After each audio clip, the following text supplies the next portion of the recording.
Hello everyone, myself Chandan Kumar working as a manager in the Power System Operation Corporation Limited. Today I am going to share our experience gained over the course of time in the power system stabilizer tuning in the Indian power system. Our paper summarizes the regulatory overview and required improvements, non-uniformity in the vendor practice during the PSS tuning exercise, experience and challenges observed in the field testing of 129 units and modified PSS tuning procedure and its implementation. Power system stabilizer is a key component of automatic voltage regulator which provides additional input to it during any low frequency oscillation or fluctuation in the system. It acts in a way to modulate the voltage to damp the power system oscillation. It is one of the most efficient and economical means to damp the low frequency oscillation which are local in nature near to the plant and also contribute to the damping of the global mode to some extent. During the exercise of PSS tuning in Indian power system, some challenges have been observed, which includes the availability of the study results, field implementation through adequate number of tests, varying implementation practices, and lack of procedures and the evaluation guidelines. Now we will navigate through some of the challenges briefly. In India, the regulation and standards as shown in the slide highlights the importance of the PSS and its mandatory tuning. However, some additional aspects also need to be introduced which include damping criteria, procedure and periodicity. Power system like USA, UK, Australia already have these in some defined forms in their regulation criteria and approved procedure which helps the utility in conducting this important activity. In similar line, it is desired to have such aspects defined for the Indian power system which can help the planners and operators over the course of time. The lack of a standard procedure, type of test and evaluation guidelines have resulted in the varying utility practices as observed from the slide. Now I will share the experience of the authors while evaluating the PSS tuning of around 129 units. These includes thermal, gas and hydro ranging from 200 megawatt to 800 megawatt of rated capacity. Among the challenges that we observed during the field testing, the first one is the measurement data. Lack of proper measurement data, it becomes difficult to evaluate the PSS performance as can be seen from the below picture where the resolution of the data is quite low, so evaluation of the damping is not possible. The second major problem that we face is the lack of the study results and due to which the model validation could not be completed at the site based on which the PSS parameters are calculated. The third one of the observation that we found is that in generally 1 to 3% of a step input is provided and sometimes it becomes very difficult to evaluate the PSS parameter based on these step inputs. So what we observe is that a 5% step is quite good to analyze the PSS response. On the aspect of generation level, we found that 80 to 100% rated capacity is good for the testing of the PSS for the units. And what we need to keep in mind is that we have to do the test at the same generation level, same loading. Basically, it will help in evaluating the PSS performance as the reference is same. One key aspect is that the PSS has a cutoff criteria. It gets bypassed at the certain lower generation level. So it affects the overall response evaluation. So we keep in mind while doing the testing. Another aspect that we observed at the site is that there is a conservative nature of setting the PSS gain and it is due to the lack of a study and the field testing experiences. Another aspect that we keep in mind is that governor status. The governor is also has to be kept off as it is we have to set the ideal condition, otherwise with the change in the frequency the generation level will change and our evaluation will become difficult. Two major tests in the PSS tuning are a step and disturbance test. In a step test, we provide a step input to the excitation reference voltage.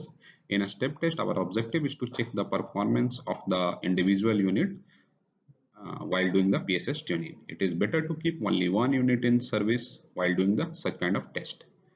Keeping one unit in service is achievable in hydro and gas power plant at a multi-power plant station, while it is not possible many times in the thermal due to its economic factors. The picture on the right shows one of the PSS tuning that has been performed with the help of the step test at a hydropower plant where we keep only one unit in service and change the gain. The another test is the disturbance test, which provides us the overall damping performance of the power plant. This is basically done after completing the step test based PSS tuning of all the units in the plant. This test is done by keeping PSS on and off by opening of the lines and reactor connected with the plant. One example is shown on the right side indicating the improved damping of the plant. However, we observe that many plants, mostly thermal, avoid this measure test due to the lack of confidence in the absence of proper study results. Based on these experience that we have shared in the two slides, the utility and other countries practices across the world, limited PSS tuning practical experiences shared by the utilities in the public domain, we have developed a methodology and that we are going to present in the next slide, which will help the utilities and vendor for properly doing the PSS tuning activities. This methodology required basically two steps, which includes first the simulation study exercise to determine the PSS parameter, followed by the field testing. The requirement and objective have been made properly defined in the methodology to meet the goals of the damping criteria envisaged. The lead lag compensation and the gain for the PSS are basically determined by the frequency domain analysis, and time domain studies are performed to check the PSS performance under various conditions based on the evaluated parameters. The study outcome of such study outcomes are the PSS parameters, local mode, and the damping ratio. These details are used during the field testing of the PSS tuning at the power plant. Field testing is done by first VAR tuning, followed by the step response test and gain margin test. The step response test validates the study results by means of providing damping ratio and local mode of oscillation as observed from the one of the figures shown below. After the model validation, it is further validated using frequency response test by injecting low frequency band limited signal in the reference voltage. This provides the overall plant model validation. And apart from that, another validation can also be done by the disturbance test as explained in the previous slides. However, whenever the disturbance test is not possible, we also go for the plant can also opt for the impulse test. The additional test include the overexcitation, underexcitation limiter test and the governor test. During the field testing, we have to take certain precaution, which includes that if there is a large error in simulation and field test, we have to stop the test. And if we see any growing sustained oscillation also, then we have to stop the test. With the advent of the PMU, we are now able to properly access the PSS tuning during the field testing, as well as we can see the requirement of any PSS tuning during any actual event. It also helps in the model validation. One such example you can see at the 4000 megawatt power plant, where the PSS is kept out first time, and when the PSS is kept in for the similar type of event, we see that how the PSS has provided a proper damping, and it has reduced the damping time also. Based on these experiences, challenges observed, literature survey, and worldwide practices, our standard and regulation may include damping criteria as suggested in the earlier slides during the planning and operational horizon. It also required to include the periodicity of the PSS tuning activities, procedure, guideline for PSS tuning, and mandatory model validation for helping generating units, planners, and operators for ensuring adequate damping in the system.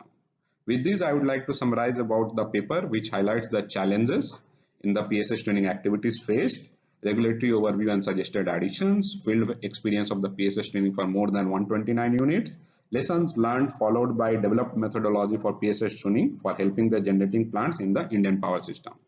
One recent addition is that the developed methodology has been accepted by the Eastern Regional Power Committee. It is expected that this may get accepted by other regional power committee in India to help the power plant for getting their PSS tuned and its proper evaluation. These are some of the references. That's all from my side. Thank you for your attention. If you have any question, then you can ask me.